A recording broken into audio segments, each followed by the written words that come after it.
Hello everyone, greetings and thank you very much for joining this virtual event on TCFD learnings and next steps. I hope you're all well and safe and that you enjoy this forthcoming webinar. If we go to the next slide please, Luke. I'm Lois Guthrie and I will host this event today with my colleague Luke Blower. We're both members of the Redefining Value team at the World Business Council for Sustainable Development, and we've both worked on climate-related financial disclosure for a number of years. But we're not the experts. We are delighted to be joined by 5 experts today who have all participated in the TCFD Preparer Forums that we have facilitated at WBCSD. So I will introduce you to all of our experts a little later, just before we get to the discussion, but very much look forward to hearing all their contributions. Before we do that, just a little bit of housekeeping as ever, just to remind you that the session is being recorded and we plan to make the recording as well as the presentation available at a later stage.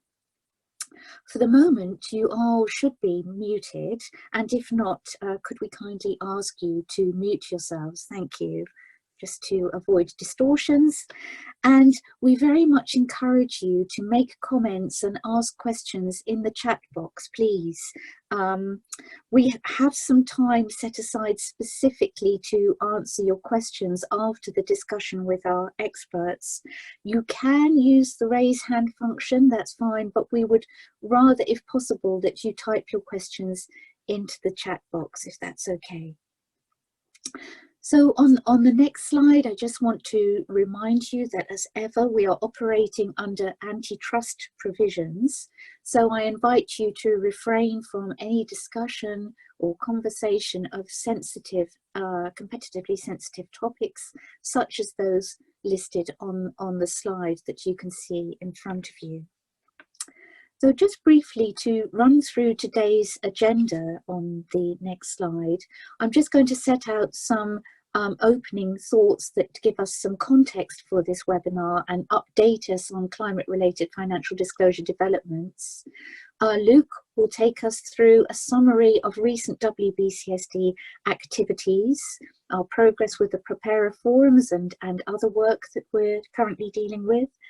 And then, most importantly, the bulk of this webinar, about 50 minutes, will be devoted to insights from our 5 Preparer Forum experts that will be through discussion. And finally, we'll just sum up the learnings and the next steps and the opportunities for your involvement, we hope.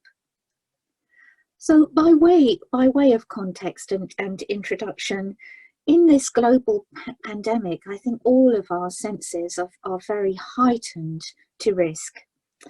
And the tragedy has affected all of our lives, and the importance of preparing for and taking action in relation to risk is really highlighted now. Many commentators are drawing parallels between the devastation of the pandemic and the consequences of climate change, because both are non-linear risks, both cause physical shocks and cause social and economic disruption. You'll all be familiar with these images. We're used to seeing these headlines and reports that warn us of climate risk, the specific impacts such as the droughts that cause the levels of the River Rhine to drop, the bushfires affecting Australia, the human, environmental and economic cost. And the chart in the bottom left-hand corner shows us that the total economic cost of climate-related disasters has really soared by 150% in the period from 1998 to 2017. So the status of climate risk has really been raised to climate emergency. So how do we deal with that emergency? Well, on the next slide, we'll see some focus on finance, and that's because finance has been identified as the lever that will make necessary climate-related deliverables possible. So it's an enabling function through finance. Finance has the power to transform activity and behaviour, to amplify the effectiveness of government policy and enable and accelerate the transition to the low carbon economy. And hence we see many initiatives that are focused on activity by financiers.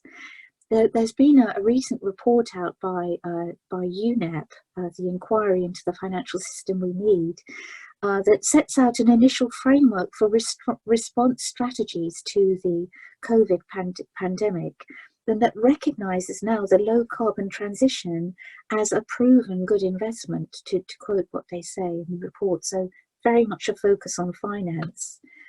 In the top right hand corner, you'll see a reference to a statement made by Governor Carney that he's warning companies and investors that they have 2 years to agree on the rules for reporting climate risks, or global regulators will devise rules and make them compulsory. In the same week that Governor Carney made that statement, the IMF called for physical measures to curb climate change. And alongside this, we have clear statements of intent from the UK and EU to make climate disclosure mandatory. So all this adds up to almost an inevitable regulatory picture going forward.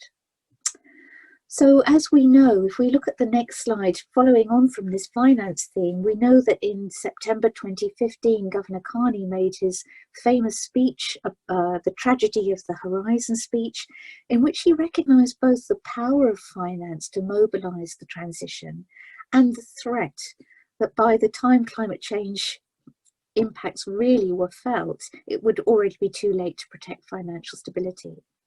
And in response to that, G20 finance ministers instructed the Financial Stability Board to review how the financial sector could take account of climate-related issues and to set up the task force on climate-related financial disclosures, which is the subject of our webinar today. So the idea here was that the TCFD would develop recommendations that would elicit more effective climate-related financial disclosures that could promote informed investment, credit and insurance underwriting decisions and enable stakeholders to understand better the concentrations of carbon-related assets in the financial sector and the financial system's exposures to climate-related risks. So the guidance that was produced, we see on the next page, is directed both to companies that have existing obligations to disclose material information, including principal risks.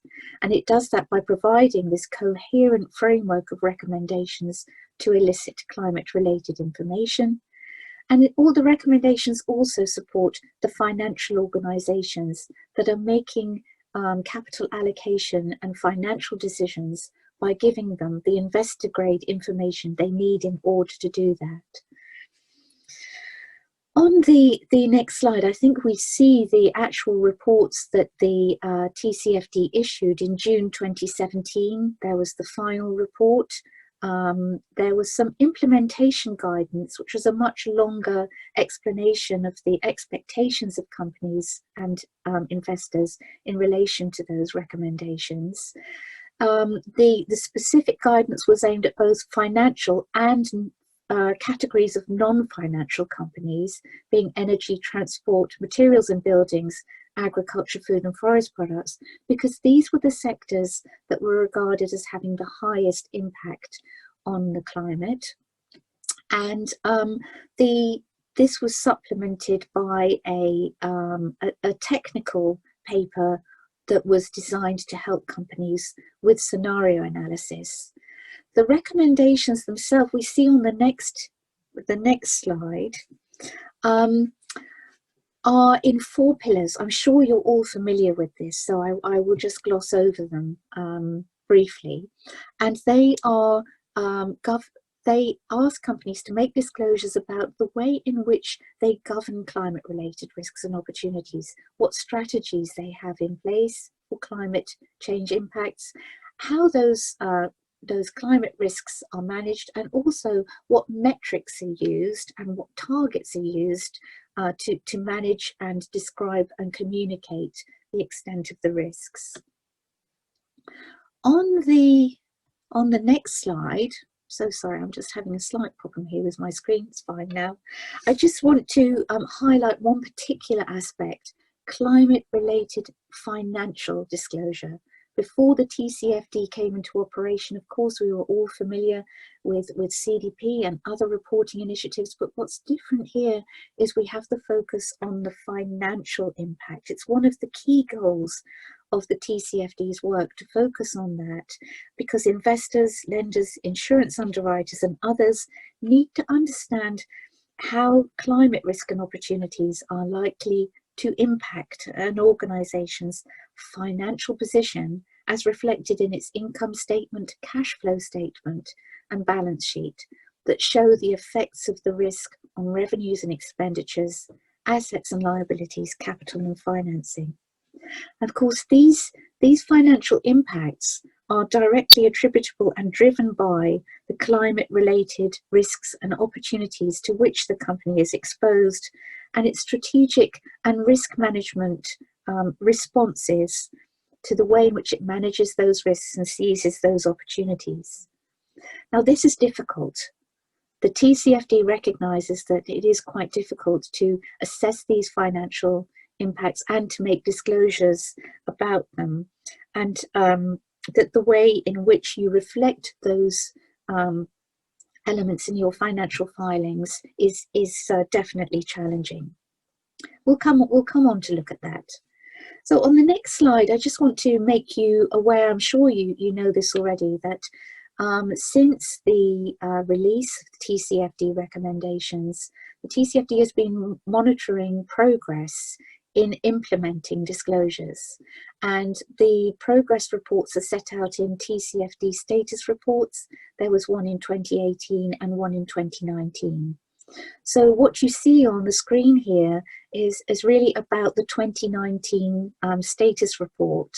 The TCFD looked at the disclosures of some 1,000 G20 companies and whether they were disclosing in line with the TCFD recommendations. In brief, the conclusion is that there's been a great deal of improvement since the TCFD issued its recommendations. In fact, there's a lot of support for the TCFD. I understand they now have well over 1,000 official supporters and 450 odd financial firms who are supporters of the TCFD. However, what the chart that you can see, or the table you can see at the bottom of the slide indicates, is a summary of where there is still some work to do in responding to the TCFD recommendations. You can see that the two red lines that really stand out here are in response to strategy recommendation C. This is the recommendation that asks companies to report on the resilience of their strategy using scenario analysis to make the assessment of resilience where appropriate. And we can see from the figures there that response or implementation of that recommendation is still a great challenge.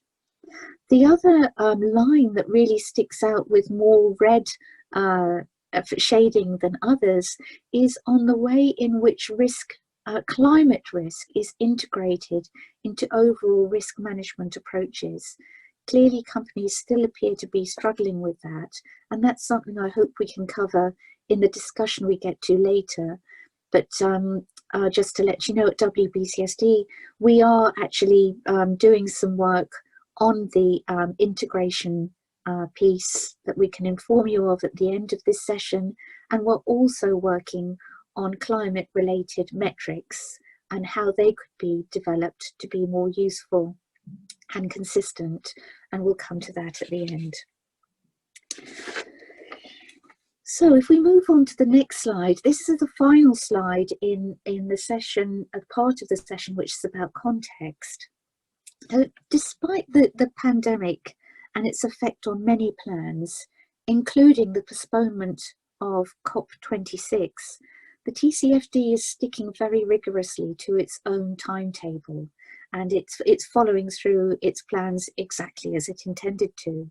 In fact, the delay and the implications of the pandemic only seem to be raising the ambition of the TCFD and of the ambitions for the COP26 conference.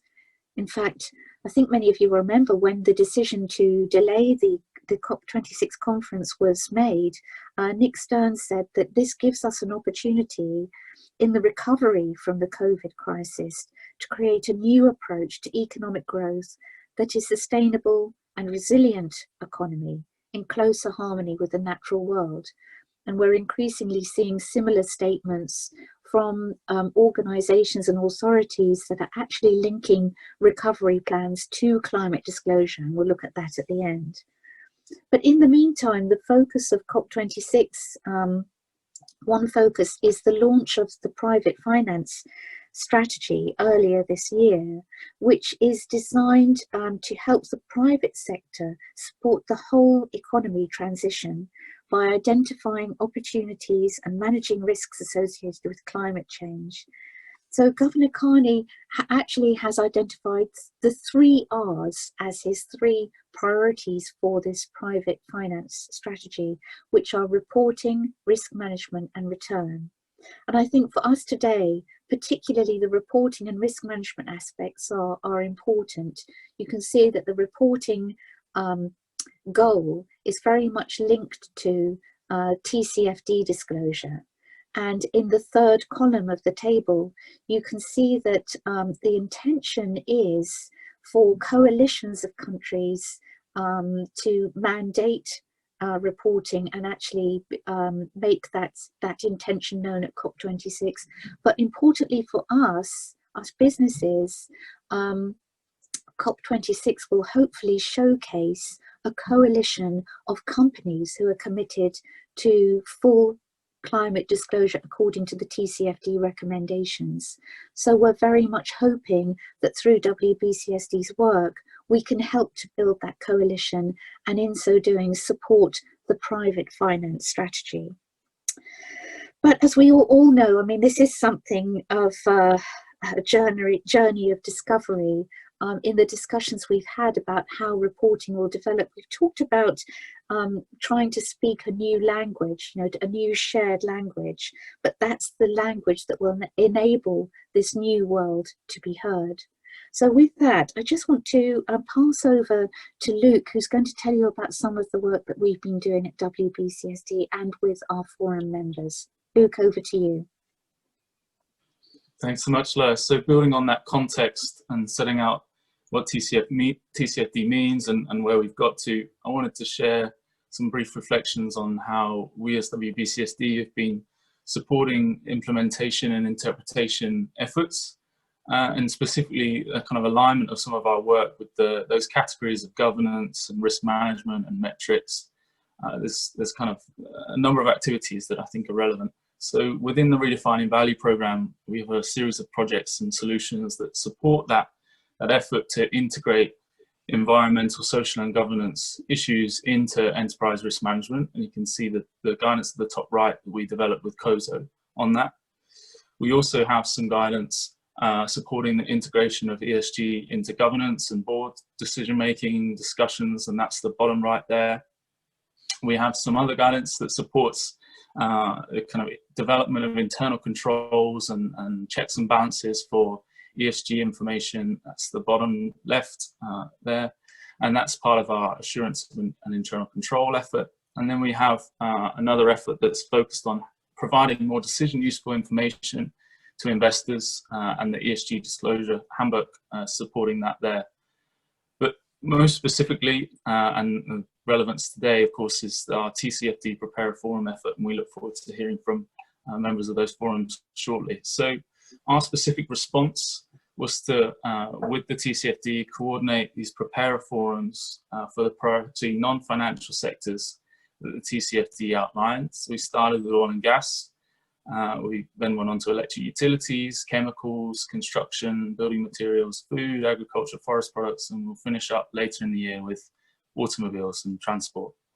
And the purpose of these forums was to understand where we're at today with disclosure, think about what effective practice, good practice looks like, coalesce around kind of common challenges and think about potential solutions, hear from investors and users on what they need, and then to think about kind of the development over time of disclosures and TCFD practice.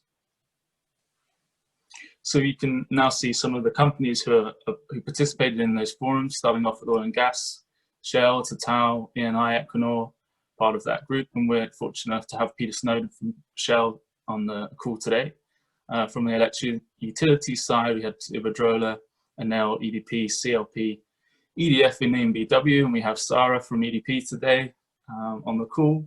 And the chemicals group, it was AkzoNobel, DSM, Solvay, BASF and Sumitomo, and Michelle from Solvay will contribute today.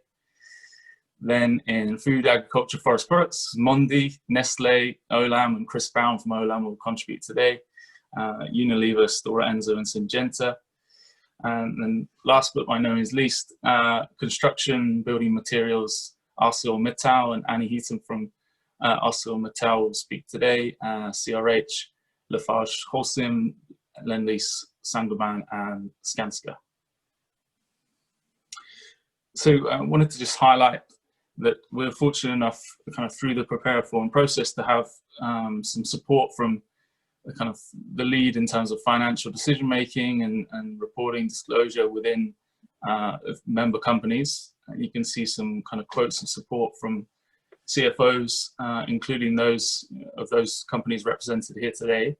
But the kind of key thing to note here is that the TCFD comes alive, and the most value is found when there's that internal collaboration within organizations across functions and disciplines. You know, this needs to involve risk management, investor relations, strategy, control and planning, sustainability, investor relations, that full kind of gambit, and each bring their own perspectives, their own competencies and insights, which are really valuable to the process.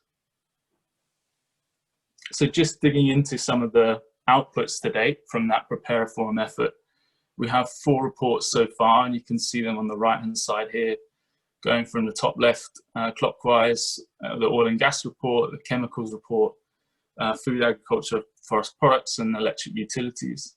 And throughout all of these reports, there's a lot of examples. So addressing that point on good practice and effective disclosure practice, but also plenty of insights and reflections from the forum on this process of integration into enterprise risk management and into established governance processes, on the evidencing of resilience and strategic development, positioning, and that looks different across different sectors, of course. So for example, in the food, agriculture, forest products perspective, we're thinking a little bit about the kind of physical implications of a changing climate, what that means for specific commodities in different regions and geographies. Whereas in the electric utilities Preparer Forum or in chemicals, we were thinking more about the kind of development of the portfolio, sustainable impact of those solutions, and the kind of technology developments and R&D practices. And in the oil and gas forum, we were thinking about portfolio position and evaluation and development. How can that be optimized to support the low carbon transition? And all of these things kind of speak to this point of business resilience, but it looks different, it feels different across sectors. We dug into the thorny issue of scenario analysis, looking at key parameters and kind of variables and information sources that can support development. That practice, we included a lot of illustrative metrics, thinking about how we progress from more operational perspectives to financial perspectives. And then crucially, we also had this kind of feedback mechanism, and there's plenty of insights in these reports from analysts and users of information. And interestingly, you know, across credit, buy side, sell side, you get slightly different perspectives of what's a kind of priority for their analysis and their role. So just digging in, and there's lots of different content, as I've just described, within each of these reports, but I wanted to just pull out some more detail from each of the publications that we've put out to date. And starting with oil and gas, as I said, we had a significant focus on this perspective around the position of a portfolio, the evaluation of a portfolio, the resilience of a portfolio, and acknowledge that there's a range of financial measures that can give significant insight into that understanding of portfolio resilience. And you can see some of those listed on the left-hand side at the top here. And also, of course, there's a range of perspectives that can be sought and developed through scenario analysis processes. So just to jump to the examples on the right-hand side here, the pink bar charts we've got there, Equinor providing a perspective on the impact on net present value of the sustainable development scenario from the IEA. On the top right, we've got a range of kind of financial measures from ENI, rate of return and uncommitted investment. So, flexibility in the capital position, impact of carbon pricing, stress testing again of the IEA SDS. On the bottom right, we've got some of the detailed variables that are included within Shell's scenario process. And then bottom left, we've got Total there kind of articulating how the emission profile of their portfolio will change in line with some of the IEA scenarios. So the kind of key message here is that there's a range of different ways that you can demonstrate this resilience and that you can respond to the recommended disclosure in the top right there of the kind of position of your and the development of your strategy, of your business and your financial planning, and then crucially the resilience of your strategy. So in the Electric Utilities Forum, we had quite a significant focus on metrics and how can we describe the kind of the level of investment associated with the low carbon transition and across different parts of the business. So the top there on the left, you can see is some comments and some potential metrics around the level of investment and the returns expected and development of capacity in renewables. And then on the bottom left, I think really interestingly and crucially, the kind of non-generation part of the electric utilities business, looking at customer solutions, EV infrastructure, smart networks, transmission and distribution and storage. These are really crucial components in the low carbon transition. So it's important that companies kind of describe that activity and how they're developing that. And on the right hand side, you can see a range of examples from Preparer Forum members. At the top there, you've got CLP describing investment across different parts of the business. In the middle, it's Anel talking about infrastructure and development of EV activities and storage, etc., across their networks. At the bottom, we've got EDP describing developments around clean energies. On the right-hand side, you've got Iberdrola talking about level of investment and the changing technology mix and expected financial returns, as well as changing emission profile with that development. And again, all of this is responding to that TCFD recommended disclosure on the impact of climate-related risks and opportunity on your business, your strategy, and your financial planning. This is kind of demonstrating the role and the contribution of electric utilities through the low carbon transition.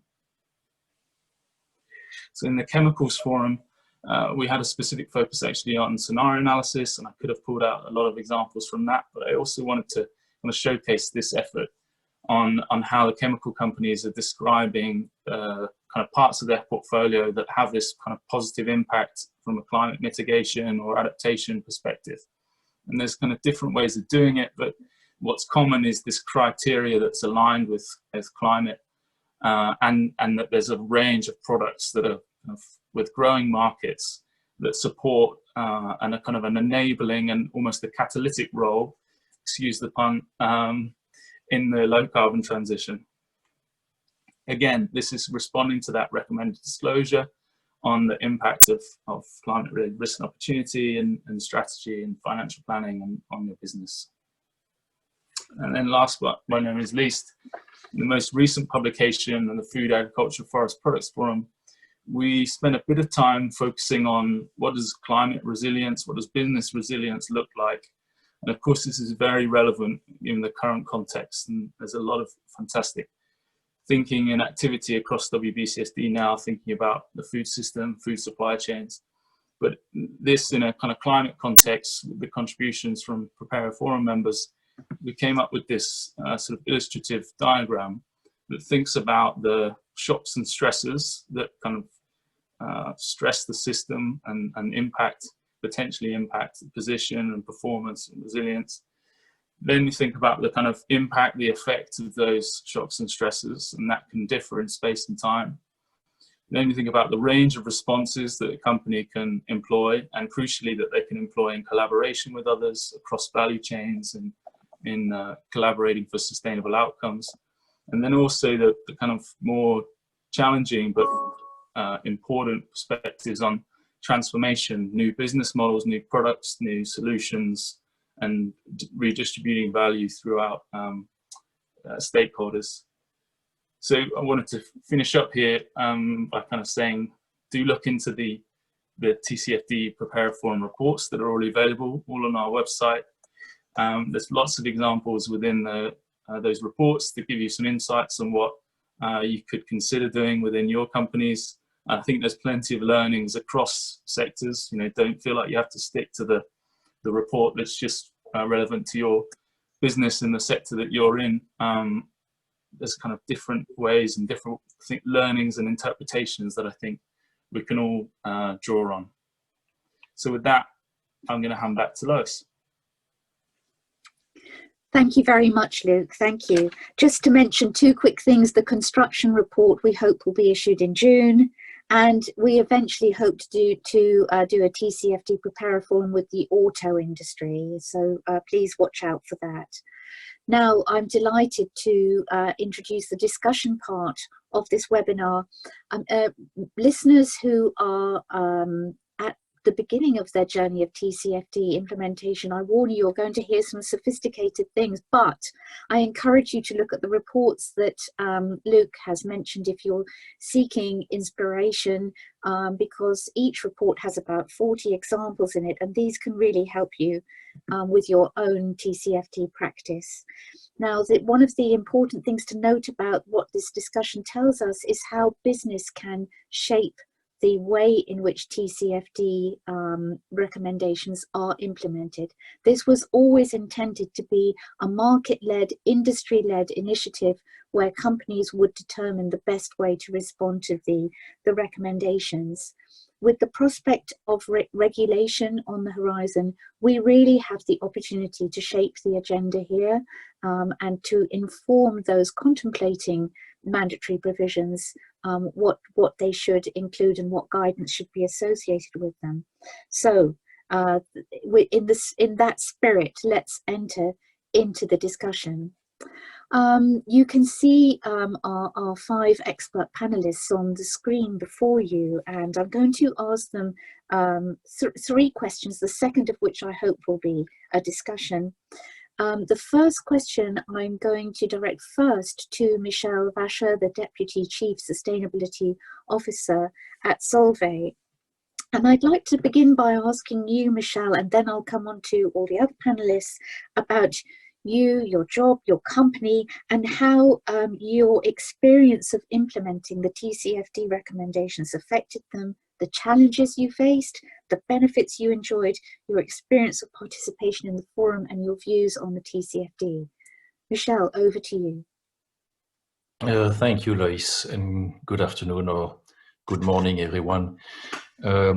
I work for Solvay. Solvay is a chemical company which is a little more than 150 years old, which doesn't mean that we always did it right, but it means that we transformed quite a number of times fast enough to still be here today. We looked at the TCFD right when it started because we saw it as the first time the financial community was addressing a sustainability topic in a very structured and rigorous manner by addressing topics that they wanted to see in the annual report, in the annual financial report, not in a sustainability report. A second reason to pay attention to that was that when you look at the 11 recommendations that have been published in strategy, governance, risk management metrics, they make sense. They're fairly logical to address.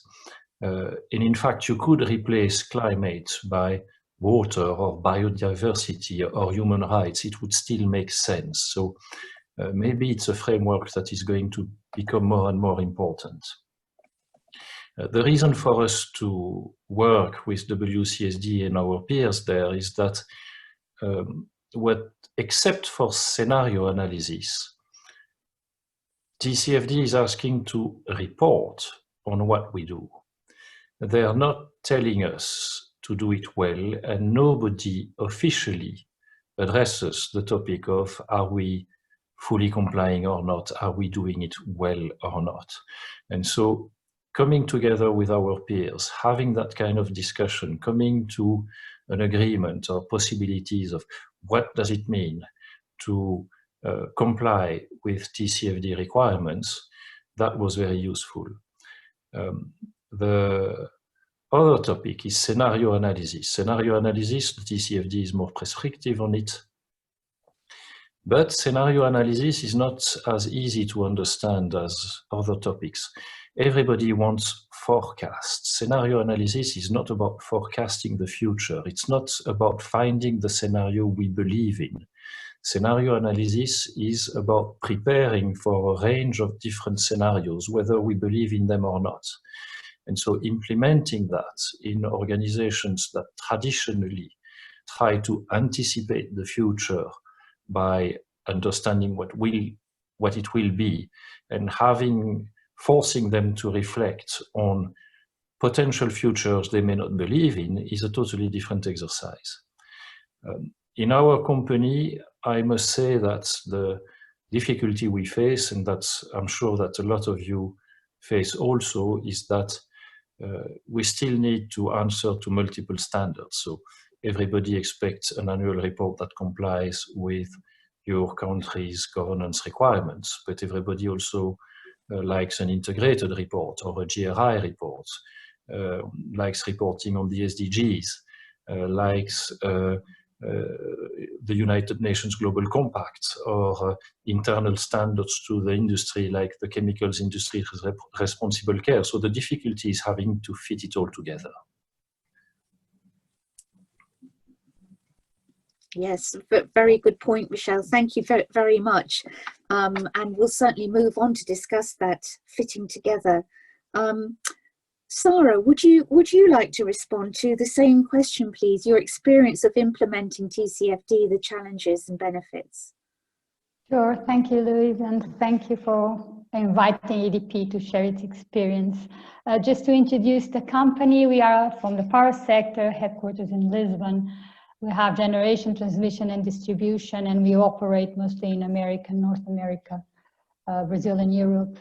We are smaller than most of the utilities from the World Business Council, but nevertheless, it's just to explain you that climate is an issue well embedded in our business already. We are from the power business. We are expected to decarbonize totally.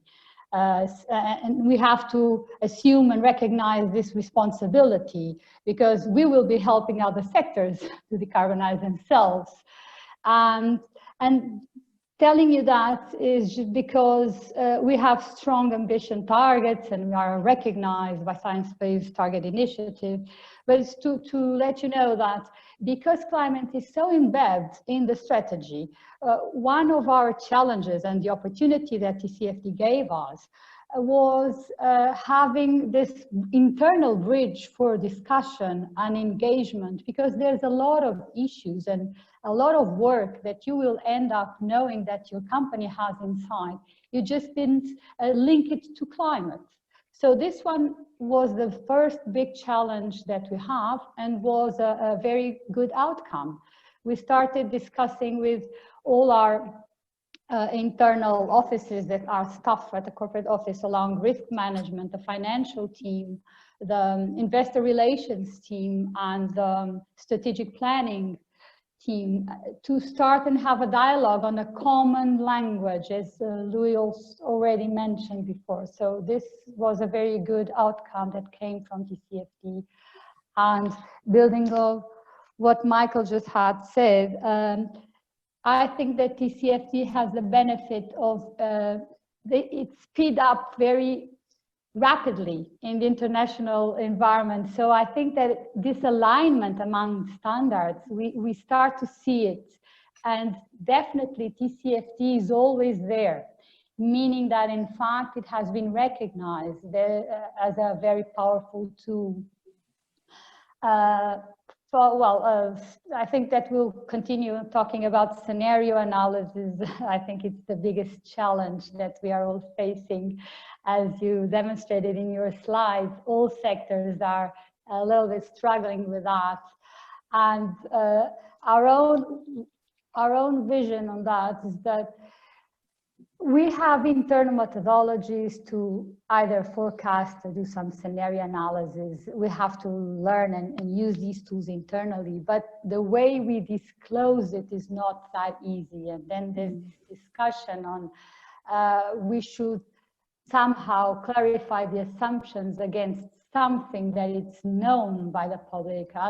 Otherwise, it will become very difficult. So this is where we are now, trying to understand how to link what we have, link it to climate, because again, we have all our strategies now aligned with climate, even regulation. When you say, well, no, we'll be doing this because there's strong regulation coming and looking to, pushing the sector to do this or that, and we have to keep on,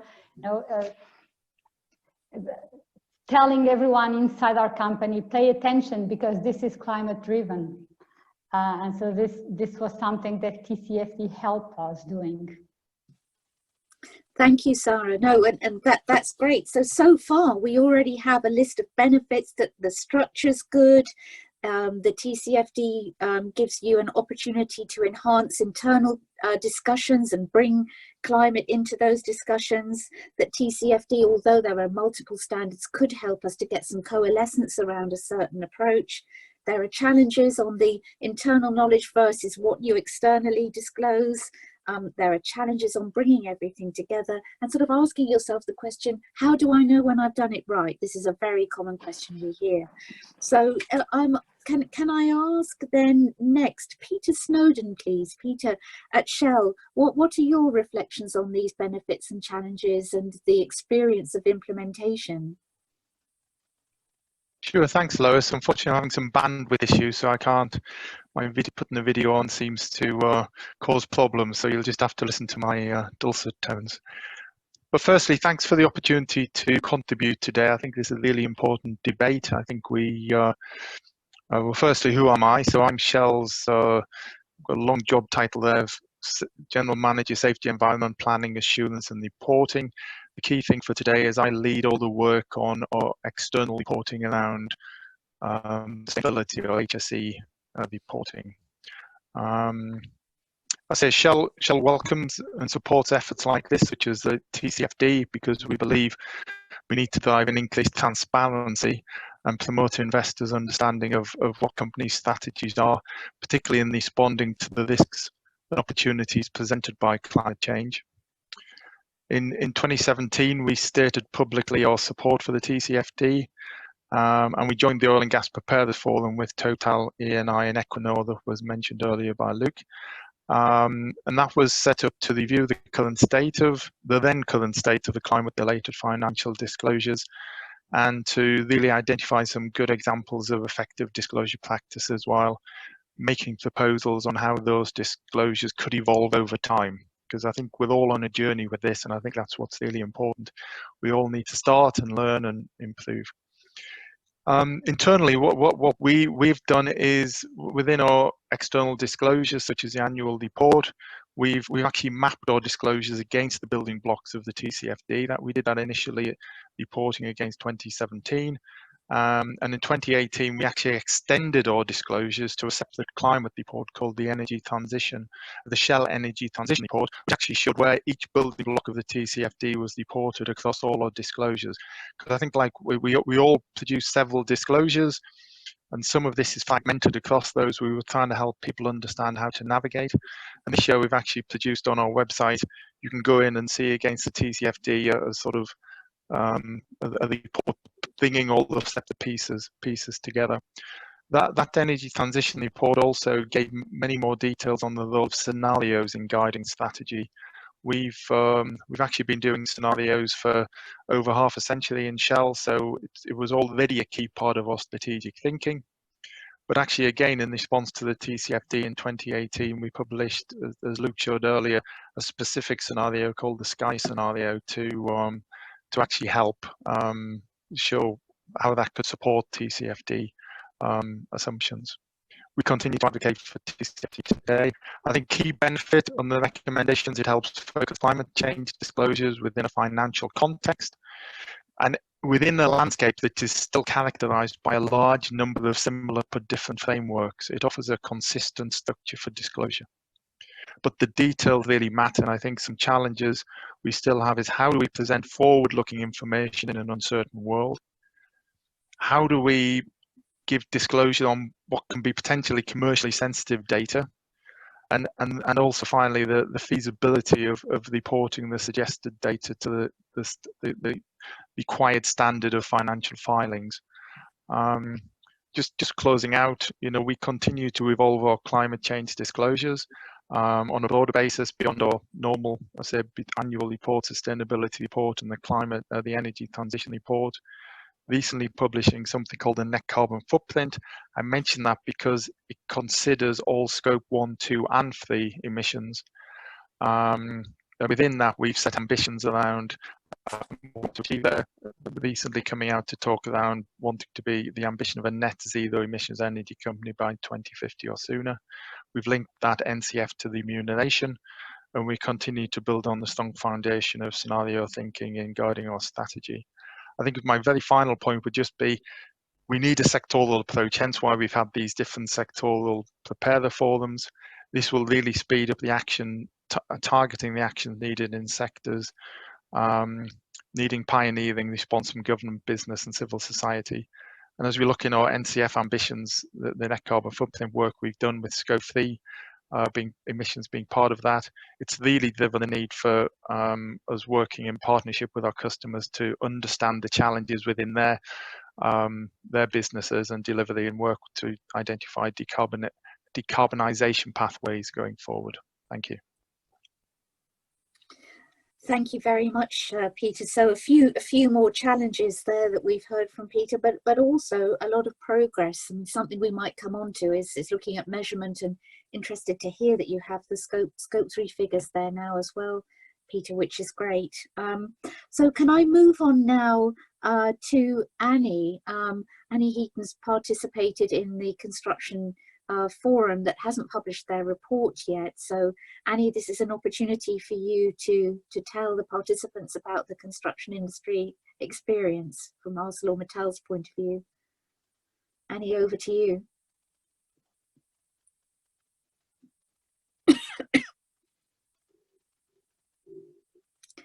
Annie, I think you're on mute. We can't hear you. I don't know if you're able to unmute yourself. Okay, how's that? Well done, much better, thank you. Okay, because I'm on 2 different channels because I've got very bad connection. So, okay, great. So I'm Annie Heaton and I'm Head of Sustainability Disclosure and Stakeholder Engagement at ArcelorMittal. And for those of you who don't know us, ArcelorMittal is a leading global steel company, and we're also a mining company. So we have quite a large role in the value chains of probably many of the companies here today. We're, whether you're thinking about transport or energy generation, the built environment, the food industry, we're part of the value chain. So we, and I mean, as part of those value chains, in a carbon sense, we have a very, so I'm getting very bad feedback. I think I'm just going to, right. Okay, I'm going to risk it and just go with one channel and hope this connection goes. So in terms of carbon, you know, ArcelorMittal has probably one of the largest carbon footprints of any company. It's around 200 million tons a year, and that means that for any of your companies that we are part of the value chain of, we're a significant part of your Scope 3. Whether from the mining industry or the built environment, you know, whichever direction, we play a very big part of that. And so therefore, when you're looking at your risks, we're a big part of that. And I think the same goes for the other members of the construction forum. The cement industry is represented there, and the glass industry as well. The value chain perspective is a really interesting one. But I think for the materials companies, we're very much looking at the risks of having such a big footprint in the first place within our Scope 1. ArcelorMittal looked at the TCFD when it first came out and thought, gosh, this is, of all frameworks, this is a really sensible one. It seems very intuitive. It's driven from a business perspective. It's focused on a business perspective, and it just makes sense. A lot of the frameworks that we are asked to adhere to are not so intuitive. So we very quickly set up a task force to look at how we were going to work with the TCFD recommendations. In the beginning of 2018, we sort of mapped our disclosures, and there was a good process of discovery to find that actually we were disclosing already against a lot of the recommendations, and that there was a lot of work going on within the company that could be disclosed against the recommendations and that then would align with them. We recommend that really thorough mapping process as part of what you do if you're just starting out on this journey. So a year and a half later, we produced this report, which is called our Climate Action Report, and this was always intended to be a good, thorough first attempt at TCFD disclosure, and what it became is, I think, so much more. And I think that's something about what I'd like to say about the TCFD. So I'd like to make 3 points really. One is around the purpose, and I think I've already said that I think the purpose is very clear. Lewis has described it very clearly, and being so business driven and not simply about performance KPIs as the GRI and so on has been. That made it much more intuitive. So that's all well and good, but I think along the way there has been some confusion, and there remains some confusion about the purpose of the TCFD, because if it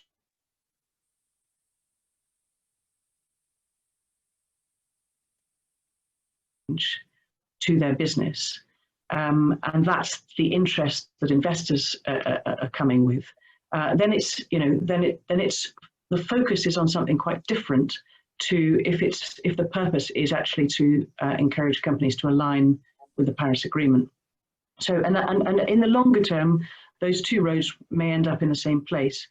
But in the immediate term, we often have conversations with our investors, and we're wondering, is this a pensions conversation or a Paris conversation? And those are the kind of distinctions that we internally make. Is this about the performance of a fund, or is this actually about the alignment and the progress that a company is making towards the Paris Agreement? So that's around purpose. The second is around conversation. As with all good reporting frameworks, it's the internal thinking that's as important as the disclosure. And I think in my career, I've found that with every single sustainability report that I've written, every integrated report that I've been involved with. And the TCFD is flexible enough to enable companies to do their own thinking, right through from the governance, strategy, risk and metrics pillars. All of those enable a lot of conversation to be had internally about what really matters, what is it that's important to us. So for us, the TCFD process has been a constant process internally of discovery and synthesis. It's really helped us fit the pieces of the jigsaw together. We're a very, very large company, so that's really helped bring it all together. and also where there are gaps, it's helped us tighten our processes. And I wonder where TCFD is flexible, whether this conversation that's going on internally within companies will then, through initiatives like the WBCSD has been leading, will it actually help us to reach more consensus? So where there's flexibility, for example, on what type of scenario planning is needed, or what do you define as a low carbon product? Those are two areas where I think there's some uncertainty.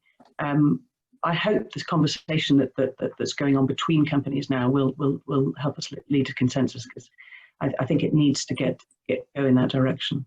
The third thing I wanted to talk about is the fact that the TCFD has become such a useful framework, a standard that can be used as a reference. And it's used up and down the value chain from investors, from our investors through to our suppliers, and our conversations with both of those groups. And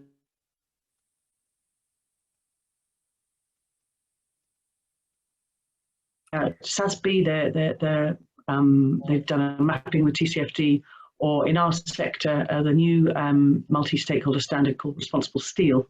TCFD has been used as a reference, a quick, easy reference. Everyone knows what you're talking about, and so you can pop it into another standard as a reference to refer to good practice for climate risk management and disclosure.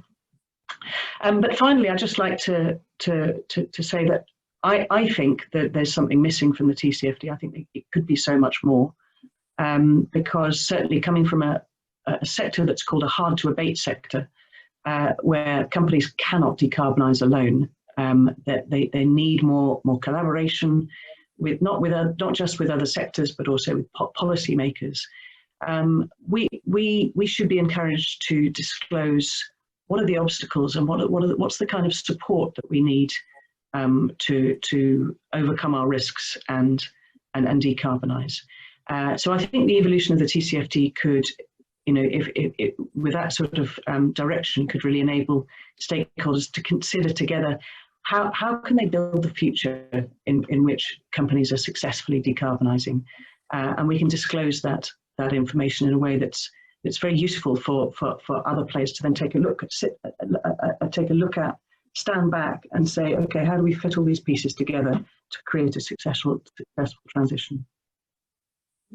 Thank you, Annie, and that certainly does pick up on many. So that's me, Lois. Back to you. Thank you, thanks, Annie. Yes, very interesting. I'm going to do something very unfair now, Chris Brown from OLAM International. I'm going to ask you to answer the questions that I put to the other panelists about your experience, but more importantly, to start our discussion by sort of trying to work out. We've heard what's good about the TCFD. We like the structure. We think it's sensible, intuitive. It gives us a good structure. We want to make it work. It helps internal discussions and bring things together. But we've also noted that there are some gaps. There are things we need to do which relate to the themes that we've identified as main themes emerging from our discussions in the forums about how we integrate, measure, decide, act and comply in relation to these TCFD recommendations. So in addition to telling us about your experience, can you start the discussion for us, Chris, as a member of the most recently published TCFD Preparer Forum on Food, Agriculture and Forest Products, on what could be done to build on some of the good things and address some of the challenges that we've heard in this discussion? Over to you, Chris. Thanks, Lois. I'll try. Okay, so I'll just start with OLAM, whom I work for in the food and ag sector. We're 30 years old, so we aspire to be 150 years old like Solvay, which is why this whole piece of work is important for us. We know we'll never hit the grand old age of 150 years old if we don't understand how to implement the types of things that TCFD has brought us together to look at. I'm also part of the TCFD's working group on climate scenario analysis, which I think is when listening to some of the points that have been raised, again, lots of questions around scenario analysis.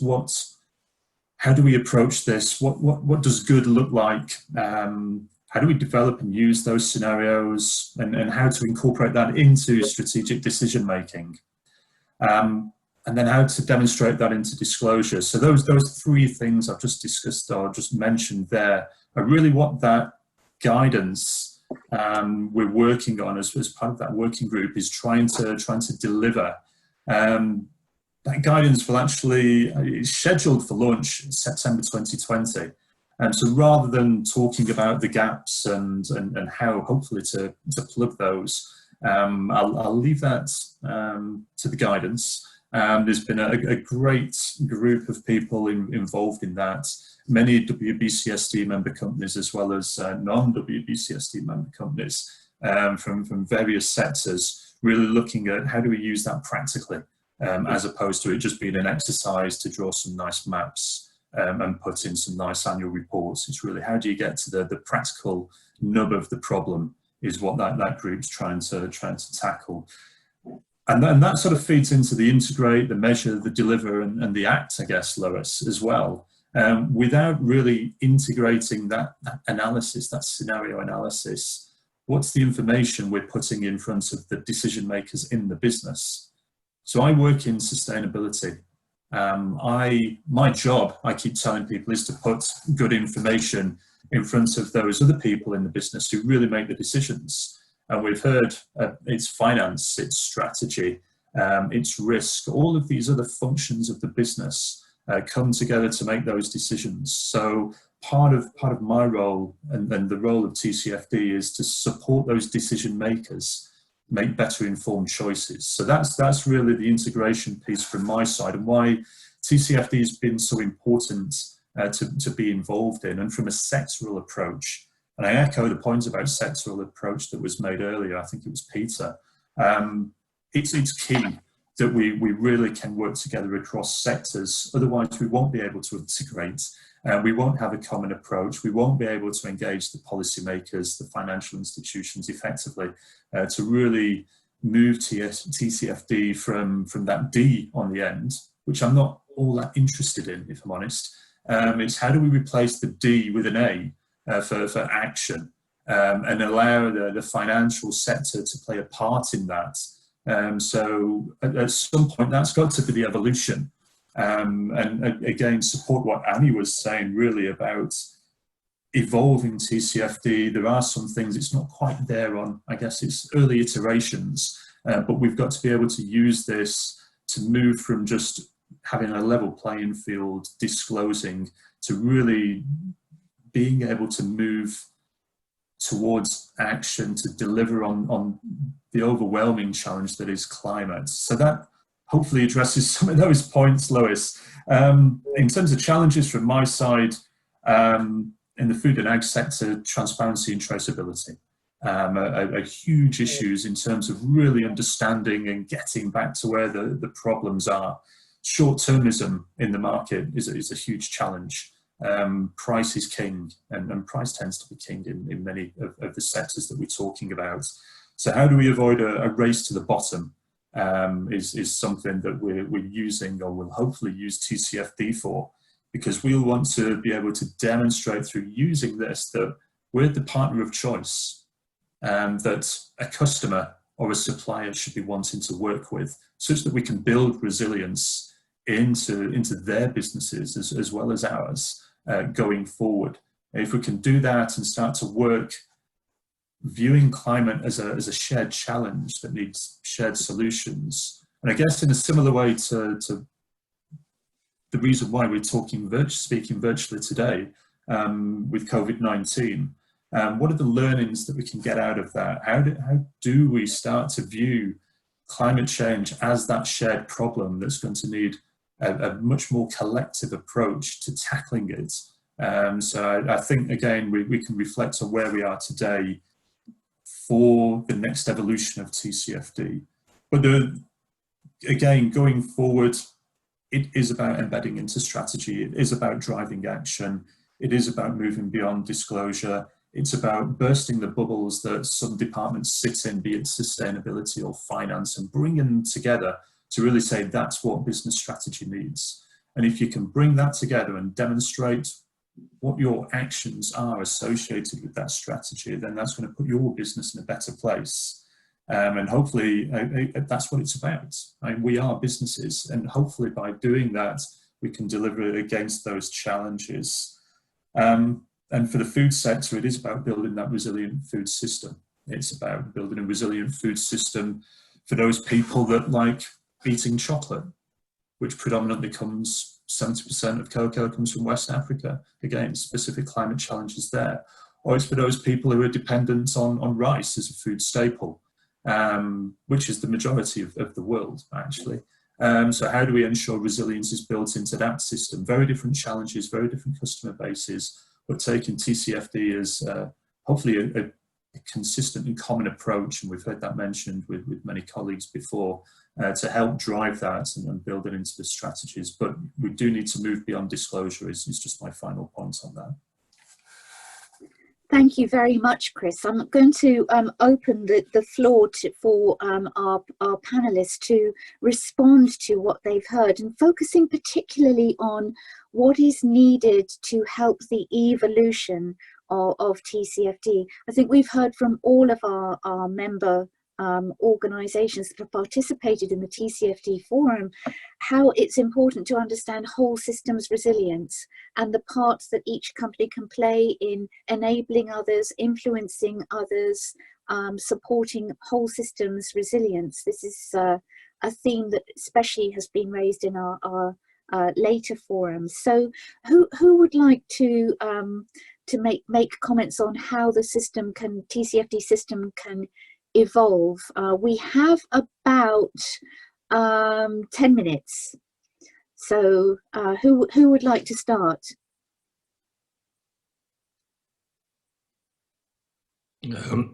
Lois, if you want, I could come yes, back please. on that a bit. Again, I want to emphasize, especially for the chemical sector, the question is not just climate. Yes, the chemical industry is a heavy contributor to greenhouse gas emissions, but climate is not the only crisis that we have in the world. There is a biodiversity crisis, there is a waste issue, there are issues around substances of very high concern and so on. So for us, it's all about how it does fit in the big picture. It's about impacts, production impacts, but also impacts from our products throughout the value chain.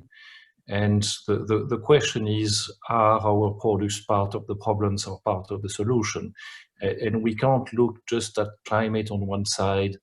We can't have a business strategy and a climate strategy and a safety strategy and a waste or a circular economy strategy. We need to have one strategy, and it needs to integrate everything. The beauty of the TCFD approach is that, in my opinion, it addresses the right topic. It addresses how governance is looking at it, how strategy is looking at it, how you integrate that in your risk and opportunities analysis, and how do you measure if you're progressing correctly. But it's not just about climate. Yes, I think I would just echo that as well. I think, you know, it is one of the risks we face, and it needs to be an integrated part of the overall risk management process. So obviously, that is a key element of the TCFD. But as we look at how we report our risk, we have the full suite of potential risks that the company faces, and climate change is one of them. So I think it is integrating and balancing that risk with the other risks the company faces. Hi, Lois. Can I just jump in as well? Yes, please do. I'd like to see the TCFD start to better and more effectively influence the financial reporting. Again, this is a great step to start to bring climate in. And again, just building on what's been mentioned, it's really how do we start to move the system to looking at reporting on natural capital, social capital, human capital, to start looking at are businesses and sectors eroding value or adding value beyond just the financial capital that's reported currently. And I think there's a great opportunity for TCFD to really act as that catalyst for that change, using climate obviously as that entry point, but it needs to build outwards from that. But again, if it can do that, then we can start to really figure out how to build an economy within the means of the planet and for the benefit of those on the planet. Thank you. So we're hearing themes of being proportionate and integrating climate. Sarah, did you have something to add on the evolution? Yes, I think it's very important what has been said, but I think it's also important to understand the context where we are in today, because I just chose two words that were already mentioned. On flexibility and purpose. So the clear purpose of TCFD and the flexibility that it gives us, starting with flexibility, I think this is how we can use it to increase and open this framework to other key aspects and impacts and risks that the world is facing, and we should also address. And I believe that the way it's structured, it gives us that. It's an easy way forward. But when we are talking about the purpose, what I think is now we are seeing regulators to pick up this and use it to frame it. And this is where I start struggling a little bit to see if we want to start moving on and not pay attention to how everyone and other stakeholders are using TCFD. So I think it's very important for us to understand why do some regulators don't think that this is enough and build upon. It's very good for them to build upon it. It's really interesting to understand if you look behind. If you look on all these years, sustainability standards have always started before regulation. So this is a very good way of dealing with it. Regulators just come afterwards, pick up what it exists, which is happening now, and then builds on this. And what we are seeing is some, maybe TCFD as a starting point, it's not an easy thing to do. After 2 years of understanding the framework, it becomes an easier way. We now are more comfortable with it, but I can guess that several companies that are listening to us, they don't feel the same way if they are starting. It starts at something very complex. And now we see regulation bringing more complexity into the system. So I think that it would be very important for us, even if at a sector level, because it's very different from each sector, to keep on highlighting the purpose of the TCFD for our sector, the benefits that we have it. Because if we start adding a lot of other levels of complexity into it, we may miss the path. And I think we have to move carefully in that. I'm using as an example the EU taxonomy, and they are looking for financial metrics.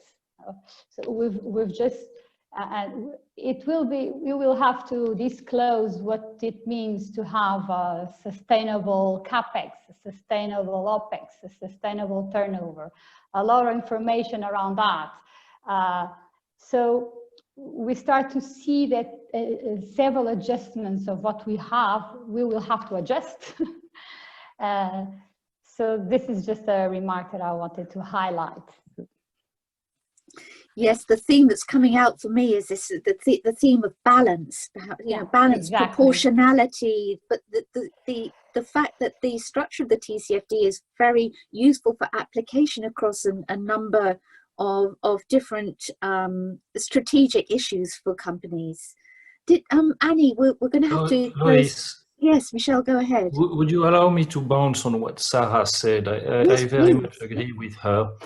I think that I had two reactions listening to you, Sarah. The first is, yes, some people want to monetize everything, and I'm really convinced that this is not the good approach.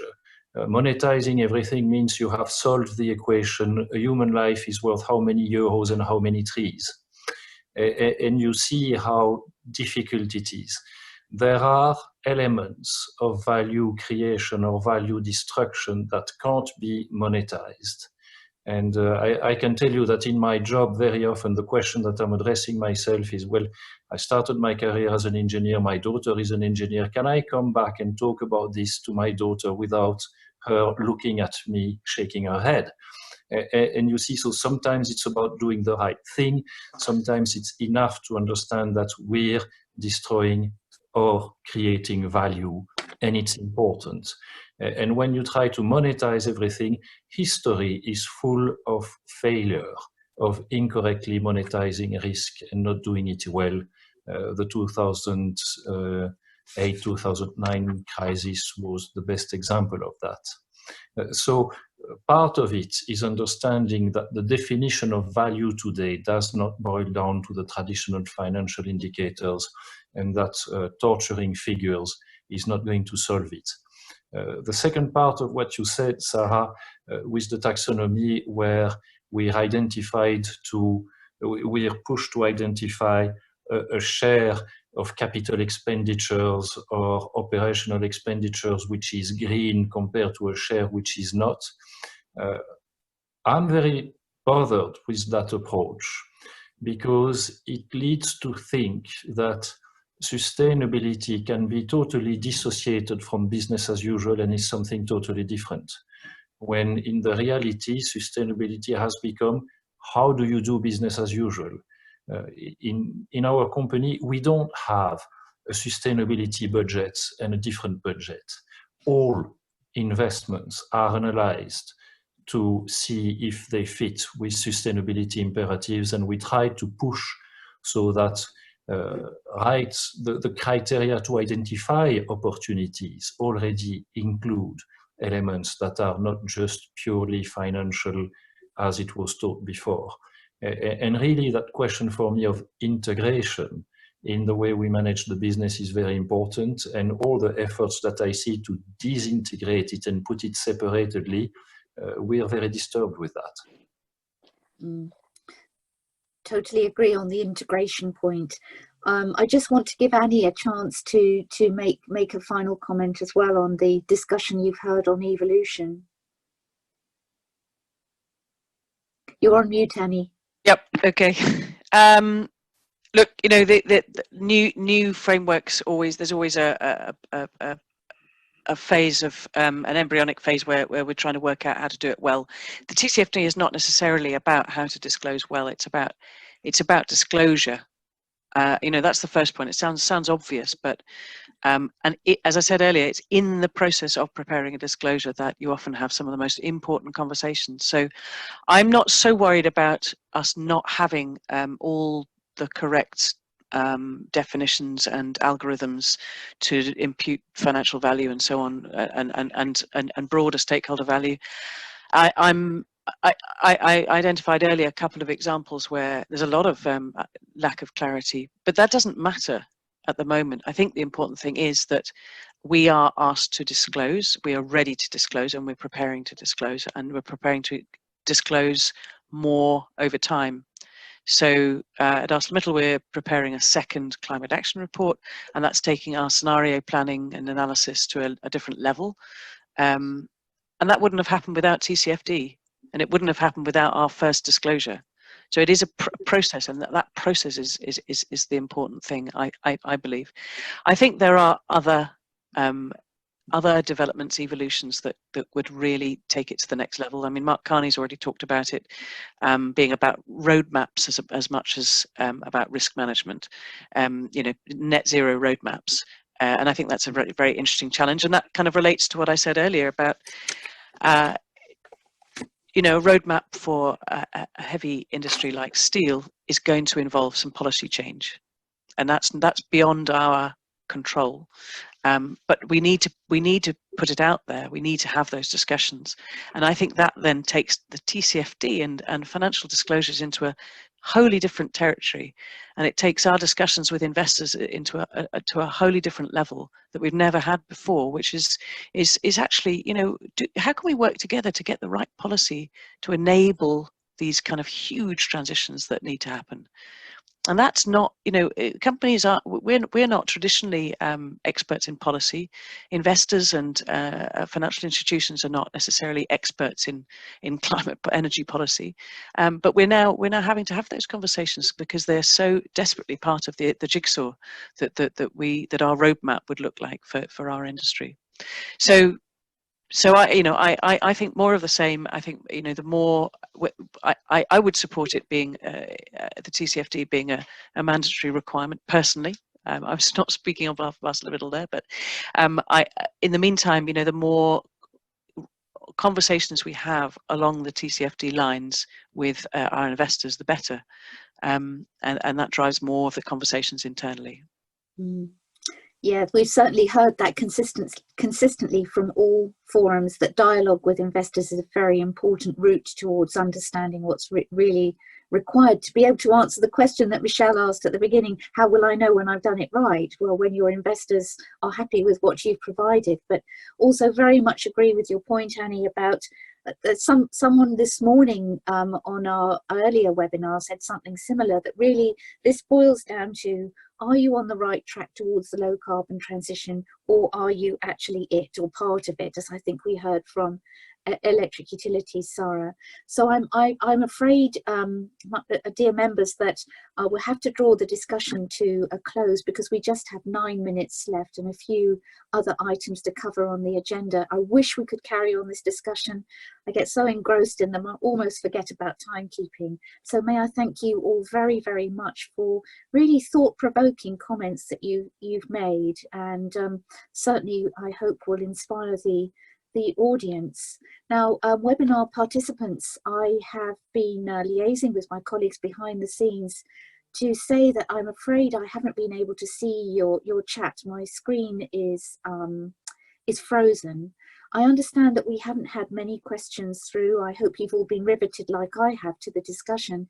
We did hear a question about when the construction report was to be produced, and that would be June. Annie, did you want to say something quickly? Sorry. No, I just wanted to raise that question to make sure we check that one.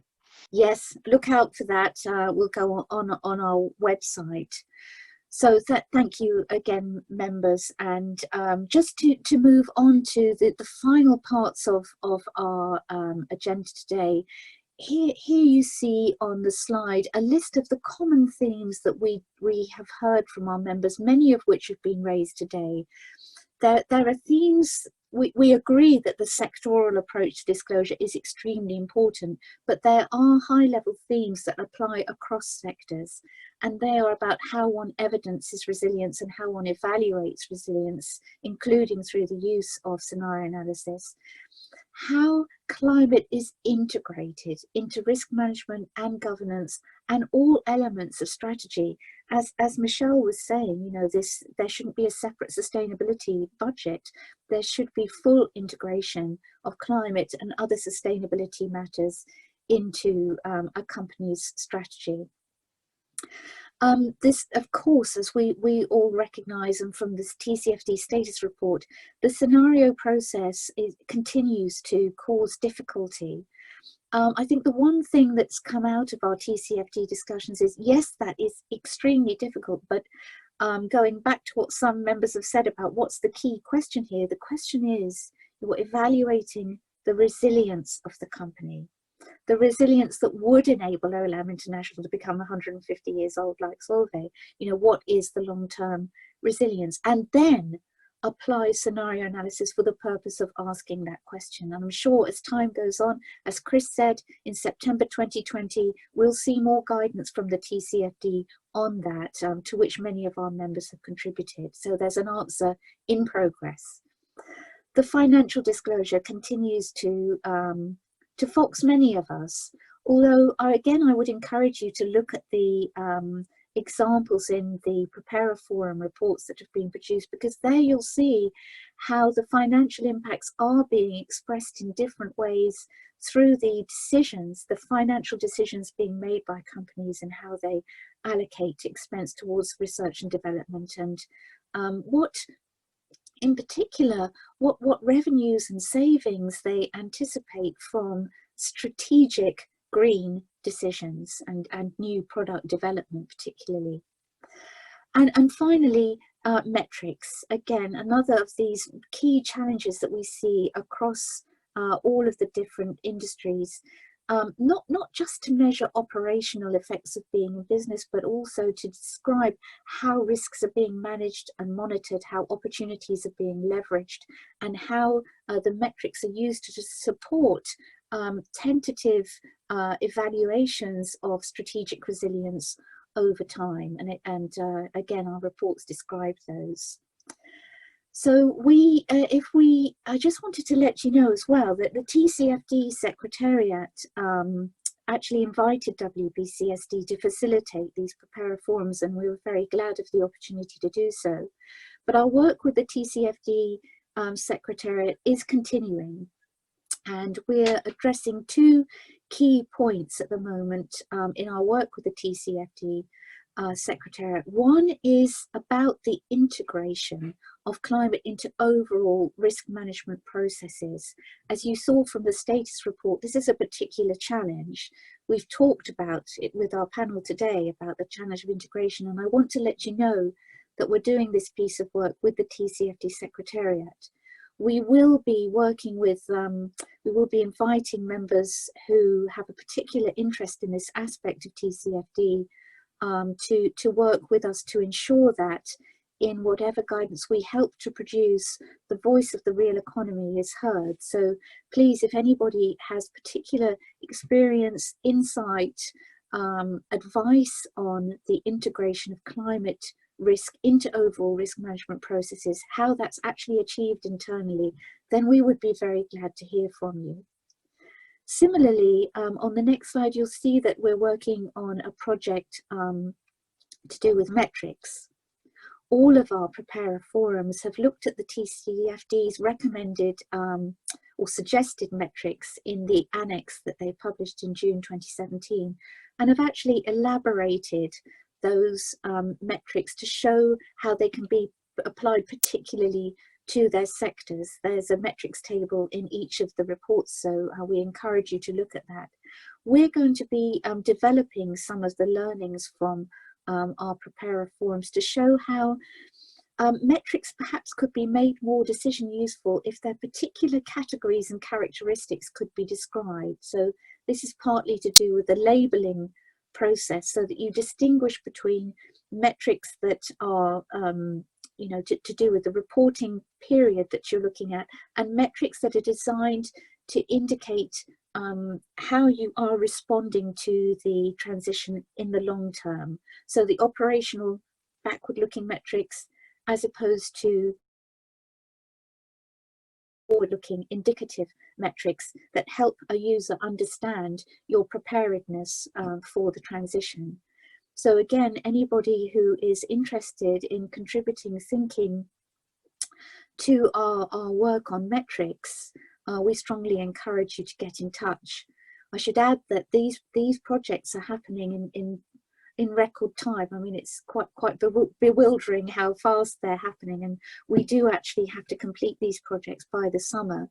So there's very little time. I will apologise in advance if we won't have an opportunity for very long processes to get your thoughts. But if you have thoughts on metrics or integration of risk into processes internally, then we very much encourage you to get in touch and welcome your views. So nearly at the end now, of course, the green recovery and how that helps us to build back from the COVID pandemic is very much on the agenda. We're seeing in some jurisdictions, for example, Canada, I think also Lithuania, Australia and France, to some extent, that TCFD reporting almost becomes part of the condition for receiving bailout funding, which is a very interesting development. We've heard mentioned today about the significance of the taxonomy in helping us to understand and categorize and interpret disclosure. And again, we think there's some work to be done here to help distinguish what Mark Carney has called the 50 shades of green. You know, there's black, brown, green, shades of green within that. We think that there's some work that could be done to refine what the taxonomy very, very helpfully does.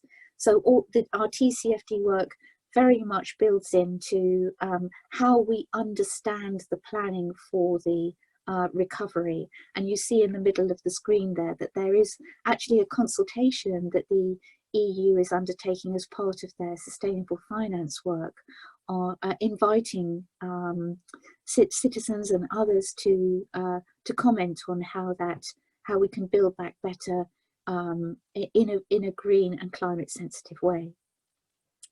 So on the next slide, we just want to sort of end, because we're just at time now, by saying please do get involved. There are various ways you can get involved. As we said, under the COP26 private finance strategy, there is an appetite for a coalition of companies to show their commitment to implementing TCFD recommendations. And if we can help to provide that through WBCSD and our wider our partners, then we'd be very interested in hearing from people who are interested in that. Some of you may have heard that a condition of WBCSD membership is going to be that the TCFD recommendations are implemented. Of course, in order to do that, and recognizing that there are still many issues to be sorted out to make TCFD decision useful, we invite you to help us co-create guidance on that implementation where it's required. So please get in touch with that. Through doing so, through working with us, you'll be able to connect with each other to learn from others' experiences we've done through the forums. It's been so helpful, and also help us tackle any challenges that remain. We've heard a few of them listed today. There are gaps, there's more that can be done to understand climate action in the value chain, better definitions perhaps, assessment criteria, more sectoral work, more dialogue with investors, more clarity on purpose. All of these things are challenges that we can deal with together. So I think the next slide just tells you that we will be sending out the slides and recording of this session to all of our kind participants today. And please look at our website for further information about our activities on climate change and TCFD and our COVID responses. So I'd like to and end the webinar now, because we're at time, by thanking again our wonderful panelists, everybody that's participated in our TCFD Preparer Forum work. I said earlier that I'm sure, like many of you, when the pandemic hit, of course, we all felt anxious, afraid, mystified really. And my response to that mystification and anxiety was really to embed myself in reading everything I could about this type of situation and trying to find a pattern in it, a way forward.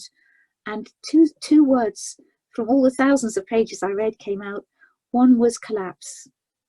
There's a danger of collapse, and that was scary. However, the other one was collaborate. We need to find global shared solutions for this, as many of you have said. And I think we've heard today that that really is possible from our discussion with our members. So I'll leave you with that positive thought. Thank you very much for your attendance, and look forward to hearing from you if there's anything that you'd like to ask or contribute. With that, I wish you a good rest of the day.